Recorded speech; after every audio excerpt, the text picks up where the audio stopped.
जी तो हुआ जी का है पंडा पंडा।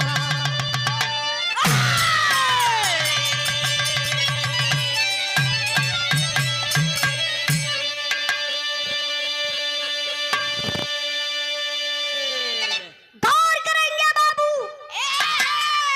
बड़े गौरव से हम आजाद है, हम आजाद हैं, आप आजाद हैं, लेकिन हम लोग गुलामी के करार पर खड़े हैं।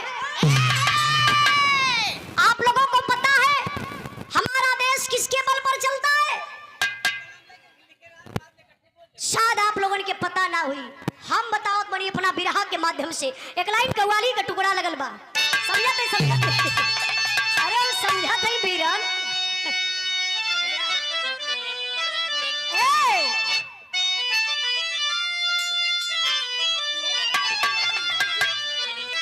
भैया कहला कि गमछा दे थीला, पगड़ी बांध के बिरहा गैया। हम कहली भैया भाव आई तो जरूर बांधब, कहीं से अहिरे के बिटिया हिला। कहा तो मतलब तो ये नीचवा से कहा था कि गोबर फेंका वाले ऐसे अहिरे के बिटिया हिला। भैया जनबा करला कि अहिरन के द्वारे 4-5 गो भैंस बनैबे करेली। इस समय तो गैया भी पापा लिए के बांध ले, गैया भैंसिया सब बा। का 10 बकरी गो वही में आई ये देखी बेरस का भाव बा। अच्छा तो तर्ज भी बड़ी बढ़िया बा, कव्वाली का लाइन बा। बारे हमारे गुरुजी माननी प्यारे लाल कवि जी जब कलम उठैले गुरुजी के तो तूफान उठैले मास्टर साहब। कैसे महफिल में हमारे कुछ मुसलमान भाई लोग हैं, ये लाइन आप लोगों ने शूट करी। कैसे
से लेला दा दे दे ऐसे पैसा पौला दिन क्या खरत था हो गल हे भाई। हेलो कहानी का शुरुआत बा, कहानी कहां से कैसे लिखल गइल मास्टर साहब?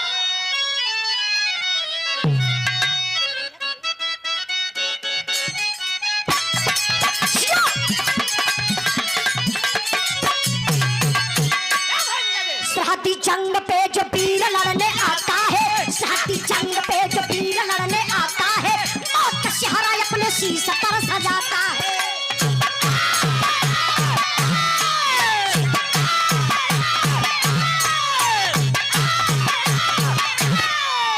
सरहदी जंग पे जो वीर लड़ने आता है, सरहदी जंग पे जो वीर लड़ने आता है, मौत का सिहरा अपने शीश पर सजाता है।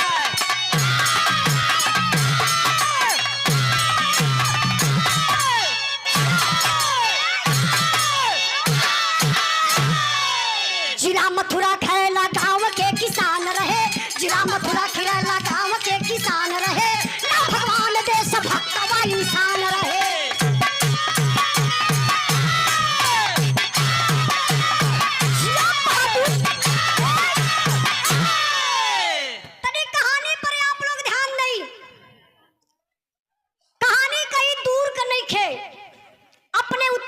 प्रदेश, जिला मथुरा, जहां कृष्ण भगवान की जन्मस्थली है, वहीं के रहने वाले एक व्यक्ति जिसका नाम बताया गया बाबू भगवान सिंह यादव।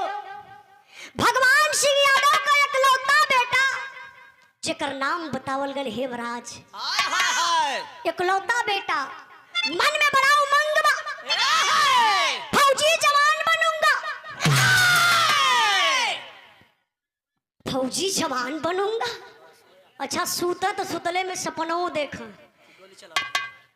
खाए बैठे तब वो सपना वह देखा कि फौजी जवान बनूंगा, फौजी जवान बनूंगा। मतलब रट लगा लाला और संजोग देखा समनवा खुली भर्ती निकलल। अब भर्ती में अपन तकदीर आजमावे बदे गईलन, और जब तकदीर आजमावे बदे गईलन तब भयल के कराइन तर्ज लगल मास्टर साहब। उमेश प्रधान बड़े भैया जी की तरफ से क्या रुपए 21 रुपया नाम का प्रधान हुआ कि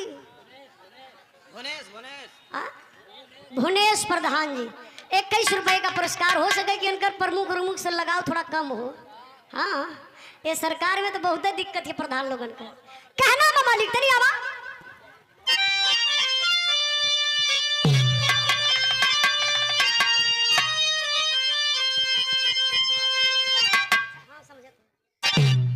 गीत बड़ी बढ़िया लगल।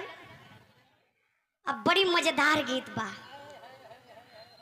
कौनो गांव का भौजाई बड़ी सुघर सा घर रहल। हाय हाय हाय चचा ही हमरे मास्टर नियर भौजाई रहल। वाह इतनी करिया रहल का करिया मेहरा रूना होली का होली तनी फुहर लगैले भैया हमरे मास्टर साहब फुहर लगत हुआ तब का हीरो लगत हुआ। कौनो बढ़िया दुल्हन कोलिया में जात रहल। कोलिया यार का कहला कोलियावा के लोगन पतिल की गली में तो जात रहल तो देख लहला अपने देवर की। वाह देवरवा नहीं मतिन मन बढ़ू रहल। भौजैया इनकी मती रहा, देवरवा इनकी नियत मन बढ़ू। भौजैया देख के कलस एक्सक्यूज मी वाह कम हियर हाँ सिट डाउन हम नहीं वह कहला। अच्छा तो देवरवा कलस भौजी बुलावत है। हाँ लगा था काम बनी खा। जब देवरवा गल गल बोल भौजी का का का का का काका देखत हो महरियन से तो भौजैया ये सड़िया का चरवा पकड़ के ऐसे लगल लपेटे कहते देवर बबुआ बताई ना देवर बबुआ। देवरवा कहला रे भौजी बतैबो करबी कि खाली देवर बबुआ बताई ना डायरेक्ट है डायरेक्ट कहले ए देवर बबुआ अब हमार साड़ी साया पहने के मन ना करत बा। तो निकार के धा दे ओके काहे बदे ले हवा पानी गर्मी बहुत है। ओ भौजैया अपने देवर से कहलस का कहले बा मास्टर साहब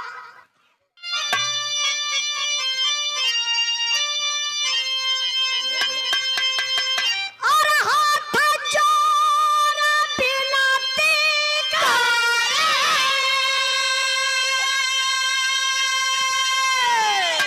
और हाथ जोर बिनती करे हम हो बारंबार देवरो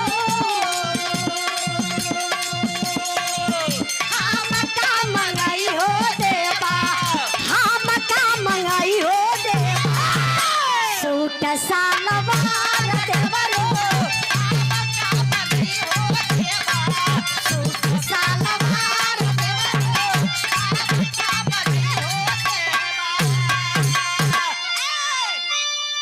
यार पार लारी आजा मिला और पार लारी आजा मिला धारवा से छू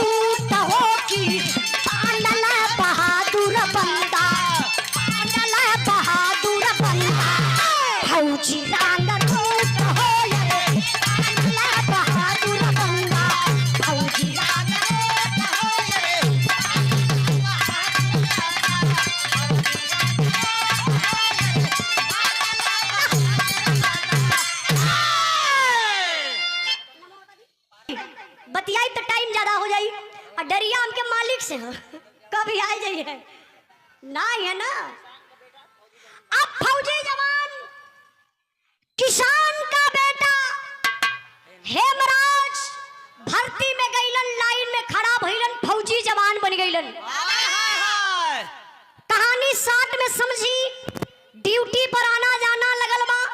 वही बीच में हेमराज के शादी तय हो गई। एक गीता नाम के लड़की से हेमराज का बियाह भी हो गया। भगवान के देखल या मालिक का मर्जी, पहले मिलन में बाबू गीता गर्भवती हो गई। 9वें महीना बेटा पैदा भल बा। फौजी जवान के छुट्टी मिलल बा, घरे आइल हो। 3 दिन भल बा बहन घर में बेटा पैदा भइले। घर में सोहर होत बा, बड़ा मंगलचार बा, बड़ा लोग घर में खुश बटे बाबू। तबले सीमा से फोन आ गल, बुलावा आयल बा। फौजी जवान जब फोन रिसीव कैलन, कहले हेलो। सीमा से आवाज आई, हाँ हेमराज कुछ फौजियों की जरूरत है, तुम्हारी छुट्टी निरस्त की जा रही है, तत्काल गाड़ी पकड़ लीजिए और ड्यूटी पर चले आइए। 12 फौजी जवान, ध्यान देइए बाबू, ये है एक फौजी जवान का जिंदगी बा। सारी खुशी के दिल में समेट के फौजी जवान करत का हुआ तर्ज बदल गई।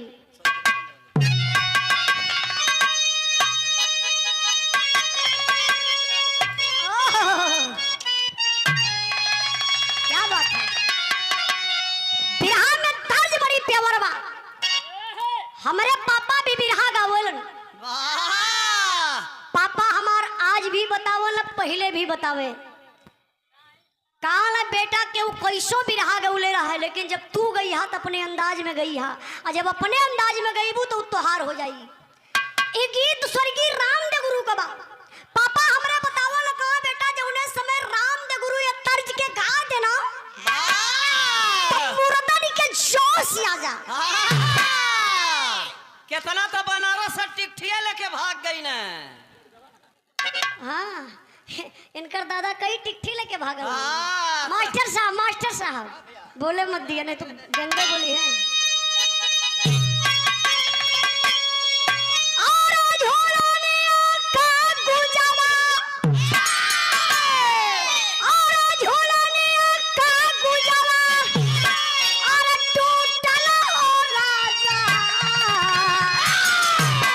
जमनिया से गरिया छूटल हो राजा,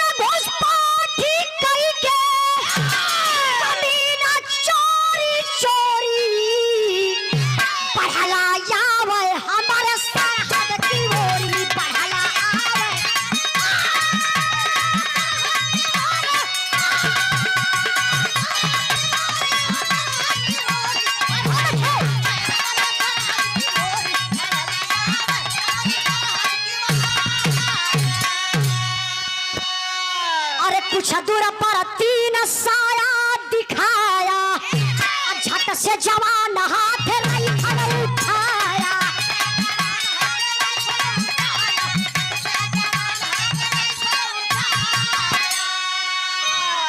जरा दुश्मन हटा पीछे, और दुश्मन हटा पीछे, परोरी पहलाया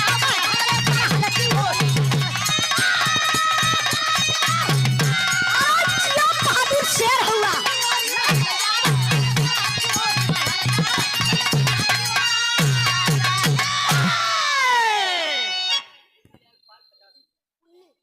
आई तेरी कहानी पर ध्यान नहीं बाबू। 12 फौजी जवान हेमराज दिल में खुशी समेट रहला। फौजी जवान देरी ना कैले बाबू, गाड़ी पकड़ने पहुंचले कहाँ? सीमा पर, जहाँ हिंदुस्तान पाकिस्तान का बॉर्डर है। फौजी भैया आप लोगों से क्या बतावे कि आप लोग तो बॉर्डरवे पर रहीला, रात दिन आप लोगों को वही गौर करी। हेमराज फौजी जवान ड्यूटी पर तैनात। हाय हाय हाय। तब तक तो बाबू गजब हो गया। कुछ आतंकवादी पापी पाकिस्तानी कटीला तार काट करके हमारे हिंदुस्तान में छुप करके बाबू झाड़ में बैठ करके इंतजार कर रहे थे। हेमराज सुधाकर दोनों भाई चलते हैं ऑपरेशन पर। बाबू जब झाड़ी की तरफ चलते हैं तो गजब हो जाता है। अच्छा गजब का भल मास्टर साहब गीत बदल गई हो।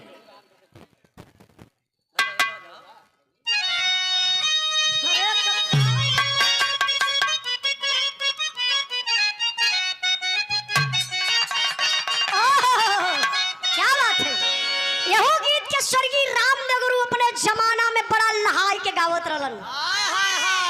कैसे गावे अंदाज हमारे मास्टर साहब।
भैया भैया भैया भैया 10 मिनट ऐसा शांत रहा, खड़ा रहा।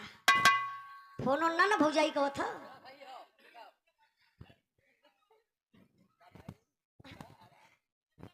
हाँ, अरे ऐसा मत बोला कि जो हमके सुने में अंकुश लगे। समझदार हुआ, परिवार वाला हुआ ना। जरूरी भैया, तो कबो कबो कुछ लोग भेटा जाला है।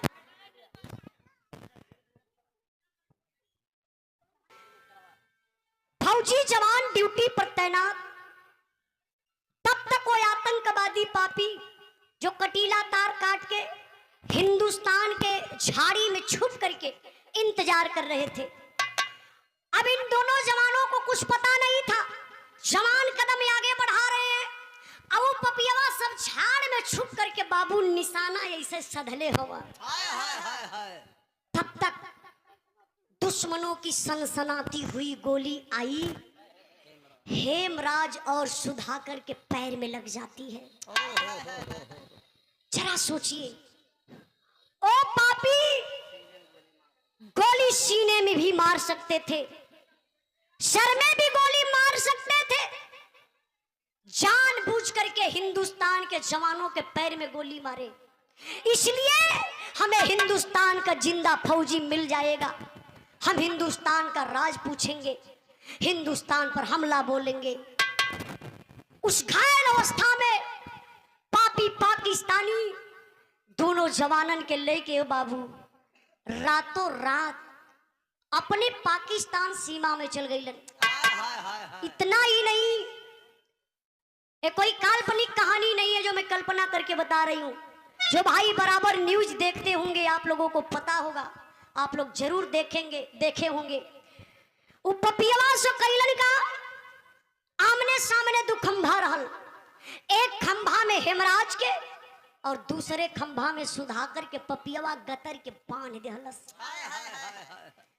एक चमचमाती हुई तलवार, काला ड्रेस में पापी पाकिस्तानी है, बड़ी बड़ी दाढ़ी, लंबे लंबे बाल, खून खार लाल लाल आंखें हैं। आता है हेमराज के सामने खड़ा हो जाता है, सवाल करता है, बता दे हिंदुस्तान का राज, बचा ले अपनी जान को।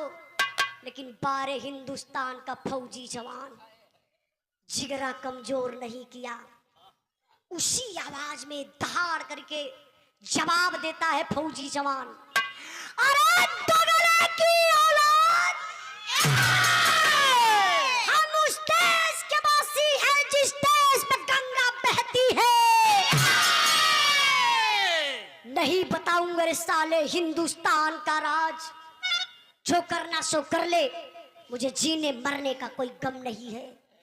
भैया हो पपियवा पाकिस्तानिया हाथ में तलवार लहले बा। भैया गौले के बाद, भैया भैया भैया भैया गौले के बाद प्लीज प्लीज 10 मिनट, खाली 10 मिनट के बाद बतिया, कहाँ से पब्लिक का दिमाग बटेला अच्छा ना लगेला प्लीज। पपियवा पाकिस्तानिया हाथ में तलवार लहले बा, खींच के तलवरिया यही हेमराज के बहिया पर चला दहलस। खंभा में बांधल शरीर बा, बाह पे मरलस, ऐसे बहिया कट के छटक गई और शरीर का बैलेंस ऐसे बिगड़ल और शरीरिया का खूनवा ये बाबू जैसे ट्यूबवेल चले हो, ट्यूबवेल के जैसे धारा चलत बस जमीन पर खून पौड़ल बा। पपियवा कलश देख ले, यही है तेरे हिंदुस्तान का राज, यही है तेरे हिंदुस्तान की गंगा। अगर तू हिंदुस्तान का राज बता देता तो तेरे साथ कस्तई में ऐसा नहीं करता। ये तने कही के बाबू लई के तलवरिया तबले उ पपियवा चलल सुधाकर के तरफ। सुधाकर का खंभा में बांधल शरीर, कांप उठी शरीर। सुधाकर कल अवत बा पापी, पहले बाह के काटी। सुधाकर कल ना ना, ना रे भैया, मेरी बाह को मत काटना, मैं तुझे हिंदुस्तान का राज बता दूंगा।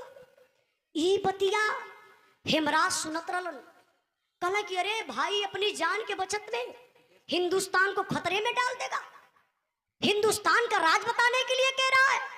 बारे फौजी जवान हेमराज, पैर में गोली लगी है, बाह कटी हुई है, गरज कर बोला, ना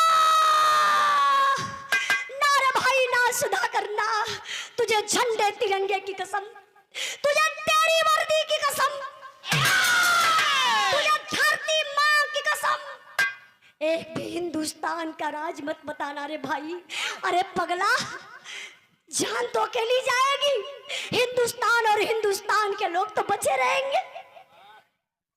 तब लई पपियवा का कैलस, दौड़ के गए सुधाकर के पास, सोचलस कि डेरात बा, अपन कनवा वही सुधाकर के मुहवा तर लगौलस कि बता दे हिंदुस्तान का राज।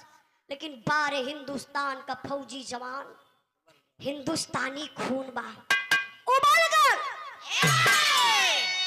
करे के रस साला, तो हिंदुस्तान का राज पूछ रहा है। ले मैं तुझे बता देता हूं कि मेरे हिंदुस्तान का राज क्या है।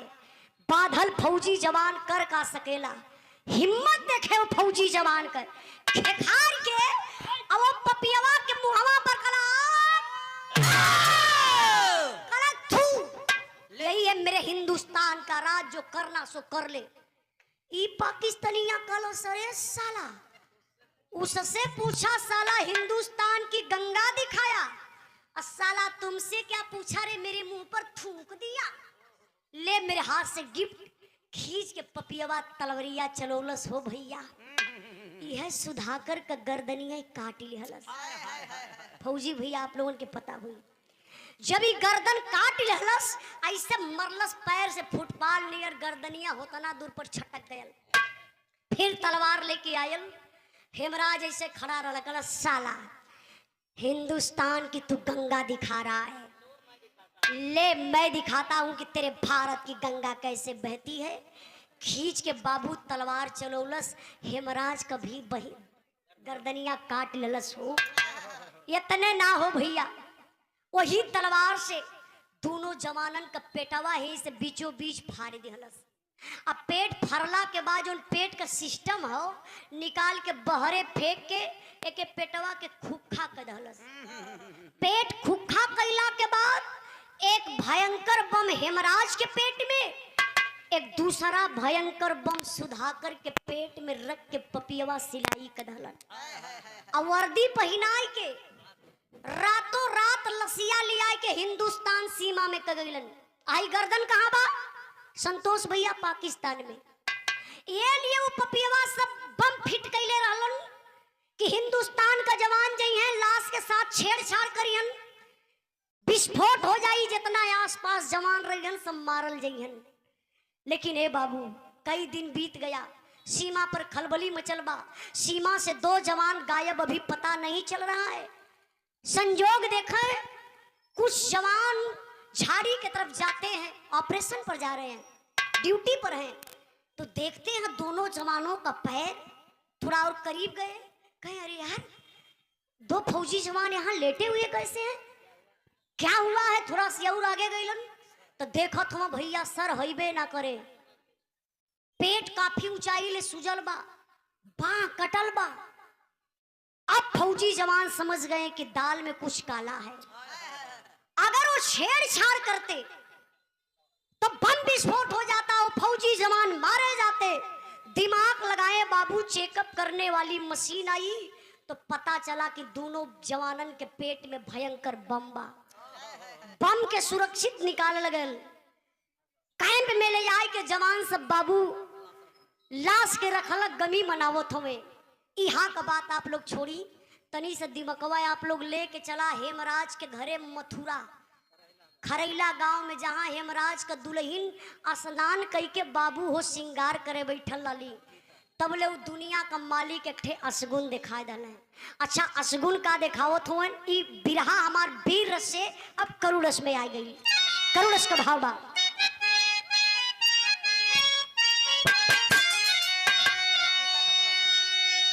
अरे गीता के हाथावा से गिरल डिबियावा हो, गीता के हाथावा से गिरल डिबियावा हो, कैलाश नूरावा छिताल हो।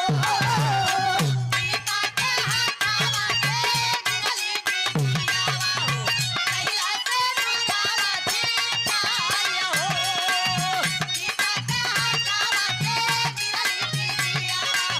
कैलाश नूरावा छिताल हो। गीता के धक से करे जा कैला कपल शरीरिया हो, पाचल मोबाइल आए सीमा से खबरिया हो, कापत के हेलो हेलो बलडूला इनिया हो, कापत के हेलो हेलो बलडूला इनिया हो, कहीं को या बजिया नाची आल हो।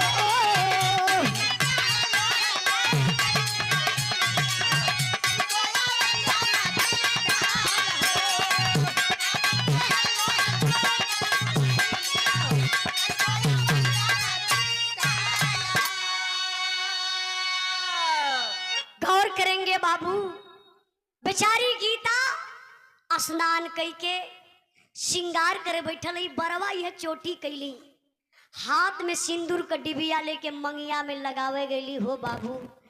तबले वो दुनिया के मालिक का देखल या अचानक शरीरिया कांप उठल, सिंदूर का डिबिया जमीन पर गिरल, सारा सिंदूरवा बिखर गया। माई बहन के सुहाग बा सिंदूर, अगर तनी से गिर जाला तो आप लोग ओके ऐसे पोत के हाथे से लिप के मांगी तर लगा ले लू, लगावे लू कि ना? वो बेचारी के तो पूरा डिबिया गिर गई, कलेजा पर हाथ धैलस, कले हे मालिक ये कैसन असगुन जनात बा, हमरे सोनू के पापा के कुछ ना हो मालिक, ये कैसन असगुन बा। तब ले भैया हो सीमा से फोन आ गयल, नया नंबर बा, गीता ही समझत बा, लगत बा सोनू के पापा कई दिन के बाद आज फोन कैला है, नंबर चेंज कई के फोन कैले हुए। दुल्हनिया का प्यार देखा हो बाबू, फोनवा रिसीव कैलिन तो पहले वर्ड बोलत थी हेलो सोनू के पापा। सीमा से आवाज आई, नहीं नहीं नहीं मैं सोनू का पापा नहीं हूं। हाँ तो आप कौन? मैं हेमराज फौजी का मेजर बोल रहा हूँ। क्या ये फोन हेमराज फौजी के घर लगा है? हाँ जी सर जी। कौन हो तुम? सर मैं उनकी मैडम गीता हूँ। मेजर साहब समझ गए। अच्छा बेटा गीता, परिवार में कोई और है क्या? गीता बोली हाँ सर है ना, जरा किसी और को फोन दीजिए। गीता कली नहीं सर इस समय तो मैं ही अकेली हूँ, एक बात बोलूँ सर? मेजर साहब बोले हाँ बेटा बोलो क्या बात है? कली साहब मैं कई दिन से परेशान हूँ, सोनू के पापा का फोन नहीं लग रहा है, प्लीज सर सोनू के पापा से बात करवा दीजिए।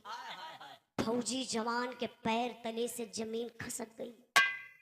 सोचने लगा ये दुल्हन पति का इंतजार कर रही है, मैं किस फौजी जवान से बात कराऊं?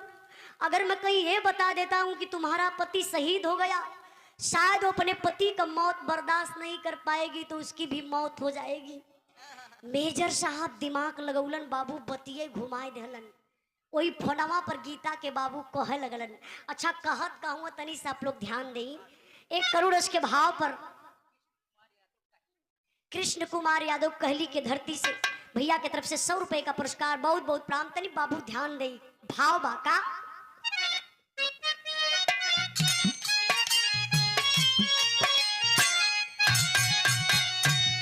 का हम बताई बेटी, का हम सुनाई हो, का हम सुनाई हो, बताया सुबह समाचार।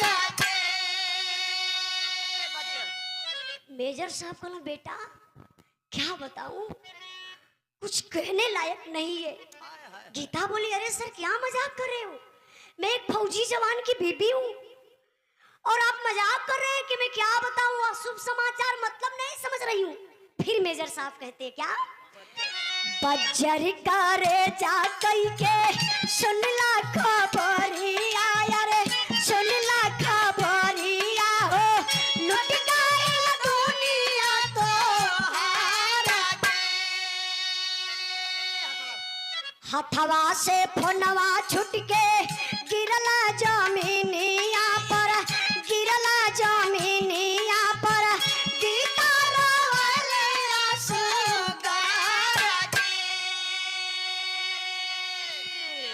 गौर करेंगे बाबू, मेजर साहब बताने लगे बेटा गीता मैं मजबूर हो गया हूं, तुम बात करने के लिए कह रही हो हेमराज से ना, बेटा तुम अपने दिल को मना लो, तुम्हारा पति इस दुनिया में नहीं है, शहीद हो गया तुम्हारा पति, देश का रक्षा करते करते शहीद हो गया।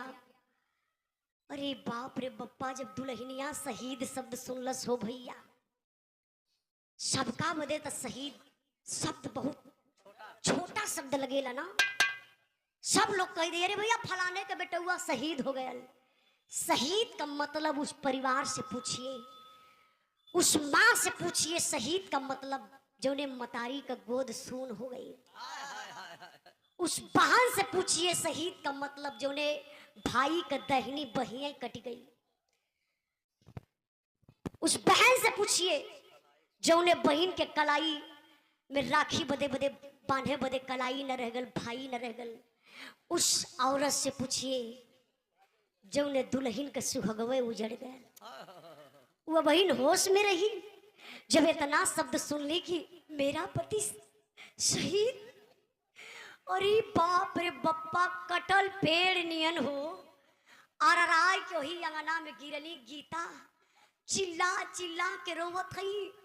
बहरवा बाबूजी ब्रश मंजन करत रहला, अंगना का आवाज सुनलन, दौड़ के गईला, कहला गीता बेटा क्या हुआ, क्या हुआ? गीता तो रोवत हई।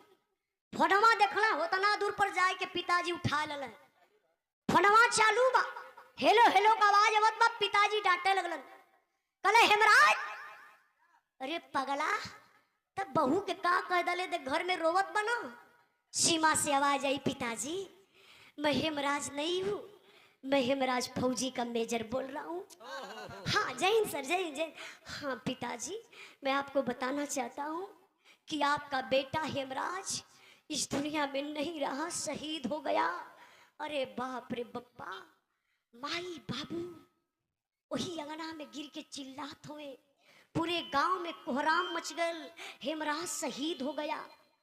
पूरा गांव जुटल बा। ए बाबू हेमराज के दरवाजे पर यहाँ का बात छोड़ल जाए, तनी से दिमाग आप लोग लेके चलल जाए जहाँ फौजी जवान का लाश रखल बा। फौजी जवानन के लाश के साथे होत का बा।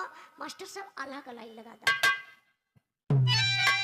लेकिन आप लोग भी बैठल रही, बिराह हमार 2 से 3 मिनट और रह गई बा। बिराह में आल्हा का लाइन बा। फौजी जवानन के लाश झंडा तिरंगा में लपेट के ताबूत में रख के जब दोनों जवानन के घरे लसिया गई बा, तब का होत बा, वहां का स्थिति का बा। मास्टर साहब तनी आवा।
घरे पहुंचल, गजब तयब हो गयल। जब ताबूत खोलायल, लसिया केहू पहचानते ना बा। असल लाश के पहचान कैसे होई? गर्दन कटल बा, बाह कटल बा, पेट चीरल बा। इंसान का पहचान तो चेहरा से होला ना। ऐसे गर्दन काट के फेंक दा, केहू ना बता पाई। या तो कोनो चिन्ह लगल रहे, कोनो निशानी रहे तो उसे इंसान पहचान जाई। लाश समझ में ना आवत बा के करबा। गीता हुई ताबूत पे गिर के रोवे लगली, काले मेरे पति की लाश नहीं है, मेरे साथ गलत हो रहा, गलत। ए सोनू के पापा नहीं है। अगर ये सोनू के पापा रहते तो इनका गर्दन क्या होता। ए सोनू के पापा रहते, बाह क्या होती। अगर मेरे सोनू के पापा रहते तो पेट कौन चिरता। मेरे सोनू के पापा फौजी सवान है। मुझे विश्वास है अभी भी मेरे मांग का सिंदूर जिंदा है, ये किसी और के मांग का सिंदूर है। आप लोग प्लीज मेरे घर से इस लाश को ले जाइए। ये तने कहत ऐसे पब्लिक जुटल बा, पब्लिक में खलबली मच गए। अरे ए फौजी जवान की दुल्हन गीता है, लगता है पागल हो गई है, अपने पति के लाश को पहचानने से इनकार कर रही है। सब लोग आपस में बात कर रहे हैं बाबू। ऐसे भिड़िया के चीड़त फाड़त गीता भागल भागल घर में जात हई। लोग समझ गए कि दिमाग खराब हो गल। अब लगत बा कि घर में जाए के गीता आत्महत्या कैलई। लेकिन ए बाबू गीता घरवा में जाए के का करत हई, तनी ध्यान दई लाइन पर।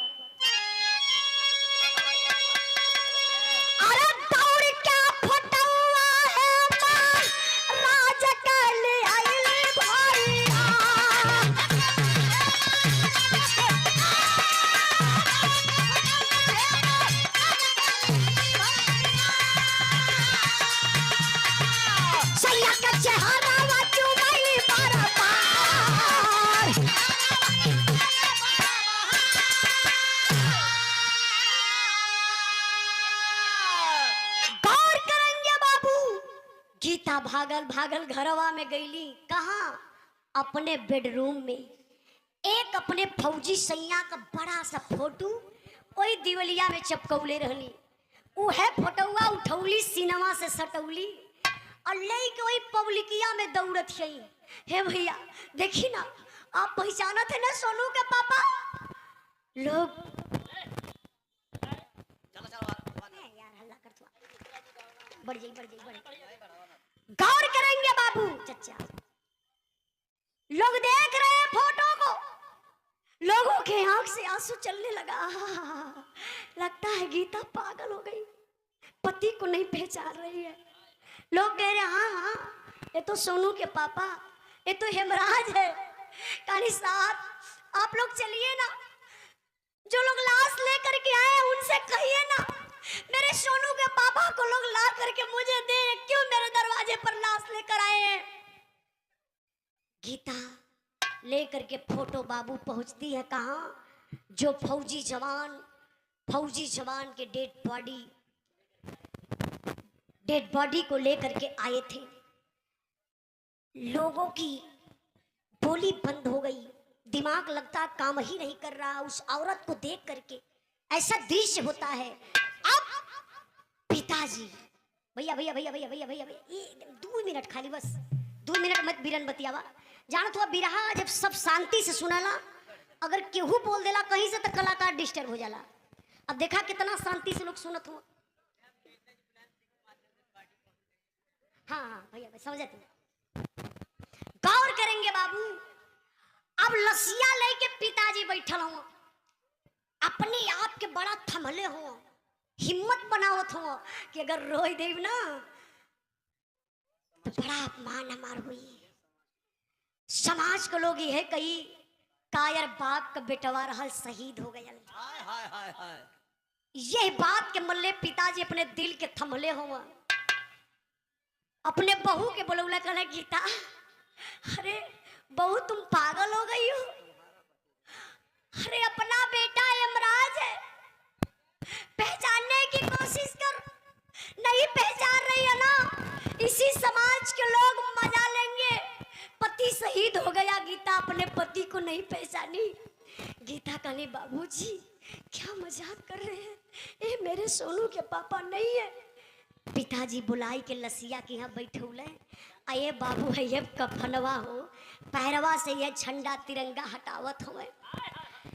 पैर में एक बचपन के चोट का निशान रहल हेमराज के, जो बाप जानत रहले। बचपना का चोट अक्सर माइये बाप जाने ले। बाप देखौले ये चोटिया, कहले देख रे गीता, देख बचपना में हेमराज पेड़ से गिरा था, देख ये चोट लगी है ना, ये चोट गवाही कर रही है कि अपना बेटा है। अरे बाप रे बप्पा, जब दुल्हनिया वो चोटिया के देखलस हो, वही लसिया पे गिरली, बेहोश हो गईली। लोग चादर उड़ाई के इतना दूर पर लेटौले हुआ, डॉक्टर बुला दिला, इलाज चलत है गीता का। लेकिन अब अंतिम संस्कार कैला का बेला आई। सारे लोग जुटे हुए हैं, भीड़ बड़ा अपार बा। पिताजी लसिया उठावत हो, उठती ना बा, उ लसिया ओजन होत चल जात बा। अच्छा दूसर कोई उठावत तो लसिया झट दे उठ जा, लेकिन जब वो बाप लसिया उठावो तो लसिया उठते ना बा। काहे बदे? हौसला टूट गया, अंदर से बिखर गया फौजी जवान का पिता, हिम्मत टूट गई है। लेकिन अंदर एक बात चल रही है, वही बात अगर हम रो दे, कुछ कह देंगे, यही जमाने के लोग कहेंगे कायर बाप का बेटा राल शहीद हो गए। लेकिन मेरे बाबू बिरहा के सुनने वाले भैया बाबू गौर करिएगा, कहा जाता है कि औलाद का गम फौलाद को पानी बना देता है। फौजी जवान का पिता ऐसे कंधा पे गमछा रखले रहना, वो भैया बर्दाश्त ना भयल, कलेजा कापल, आंख से आंसू छलके लगल। बस ये गमछवा उतार के शरीरिया ऐसे कांपत बा, मुहवा मुनत हुए, रोवत हुए। वही लसिया के नियारत हो, कहले कहा रे बेटा, बुढ़ाई में कमर तोड़ डाले हेमराज,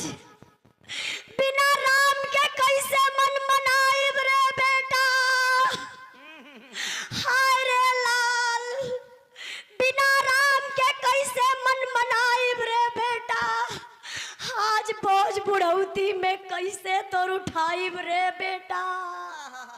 लाल बुढ़ाई में कमर तोड़ दले हीरा। धड़ाम से पिताजी वही लसिया पे गिरले, बेहोश हो गए।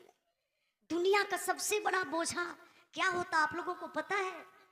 शायद कुछ लोगों को पता जरूर होगा। कुछ लोग गांव में कहते हैं घर में बहन बिटिया सयान हो जाली तो सर का बोझ बन जाली, लेकिन नहीं मेरे बाबू, दुनिया का सबसे बड़ा अगर कोई बोझ है ना, एक पुरनिया बाप के कंधे पर जवान बेटवा का जनाजा। कौन बाप बर्दाश्त करी हो? नियम तई बनल बा, बाप के कंधा बेटा दे तो बाप के स्वर्ग हो जाई। और जवन बाप अपने नौजवान बेटवा के कंधा दे वो तो जियते जी न नरक हो गए, बेहोश हो गई। पिताजी लोग इलाज करावत हुए बाबू, कोई नहीं रह गया परिवार में अंतिम संस्कार करने के लिए। आप लोग जैसन सम्मानित व्यक्ति, गांव के प्रधान, प्रशासन के लोग, नेता गढ़ जाते हैं, लाश को लेकर के अंतिम संस्कार कर देते। अंतिम संस्कार तो हो गल हो भैया, तेरे ही बीत गईल बा। तेरे ही बीतला के बाद जनरल साहब आते हैं, शोक संदेश हृदय से लेकर, शोक संदेश हृदय से लेकर जनरल साहब आए हैं। दोनों परिवारों को आकर के दिल से धैर्य बधाए हैं। सच्चा सपूत जो देश का था वह वीर हिंद रखवाला था। एक ज्योति हमको दिखा गया वह भारत के रहने वाला था। हम कसम याद की खाते हैं, हम कसम याद की खाते हैं, बदला शीघ्र चुकाएंगे। इस देश के वीर सपूतों पर फौजी वर्दी लहराएंगे। जाना था जिसे वह चला गया, मन में ना उनका ख्याल करो। सहयोग फौज का हम देंगे, मन को ना तनिक मलाल करो। के कहलस? सेना के बड़े अधिकारी जनरल साहब वहीलन शोक संदेश लेके सांत्वना देवे बदे। बुढ़वा बाप, बुढ़ाई का सहारा खत्म हो गल बा, एक चिराग रहल, एक बेटवा, घर का दिया बुता गयल, रोवत हो शरीर कांपत हो। जनरल साहब कहलन पिताजी क्या बताऊं, जो होना था हो गया, लेकिन मैं एक बात कह रहा हूं पिताजी, मैं कसम आपकी खाता हूं, जितने सारे गांव के बच्चे हैं सबको निःशुल्क भर्ती करवाऊंगा, सीमा पर भेजवाऊंगा, कुछ शहीदी रास दिलवाऊंगा। जो रोड है ना उस रोड पर हेमराज के नाम से गेट बनवाऊंगा। फौजी जवान का बाप जब सुन ले कलेजा फाट गई। कहले साहब आप कहा था कि रोड पर गेट बन जाई हेमराज के नाम से, का वो गेटवा से हमार बहु सुहागन हो जाई, कहा थोड़ा रुपया देवे के हो शहीद रास और रुपया से हमें हमरे बेटवा को सुख मिल जाई। हे साहब ना चाहिए आरती, ना चाहिए भर्ती, ना चाहिए चौराहे का मूर्ति, साहब एक चीज चाहिए, अगर देवल चाहत हुआ तो कह दे। जनरल साहब कहला हाँ पिताजी बोलिए आपको क्या चाहिए। बिरहा के सुनने वाले भैया बाबू ध्यान दीजिएगा, बिरहा का आखिरी पॉइंट, आखिरी लाइन बा, ओ बुढ़वा बाप का मांग बा। का मांग बा मास्टर साहब?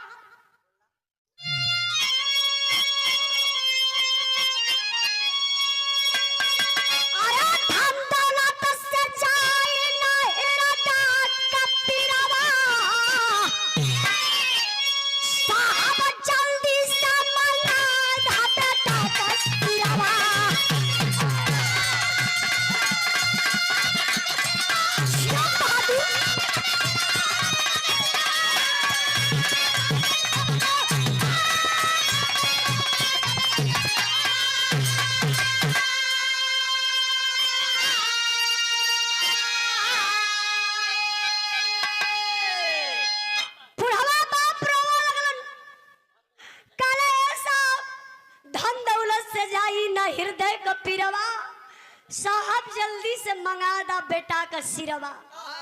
कले साहब हमारे हिंदुस्तान कई दुश्मन व पाकिस्तान जो हमारा लाल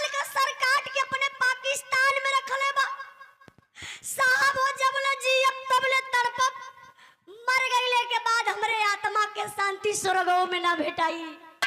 ए साहब आरती भरती रुपया पैसा कुछ न चाहिए, बस हमरे वह लाल का गर्दनिया पाकिस्तान से मंगाए दे। ए बाबू जनरल साहब वापस चले गए, कुछ नहीं पता चला, लेकिन दूसर द्वार कर बदे गए। भैया ये लाइन पर ध्यान दिया, वही भैया भैया दूसर द्वार कर बदे के गल मास्टर साहब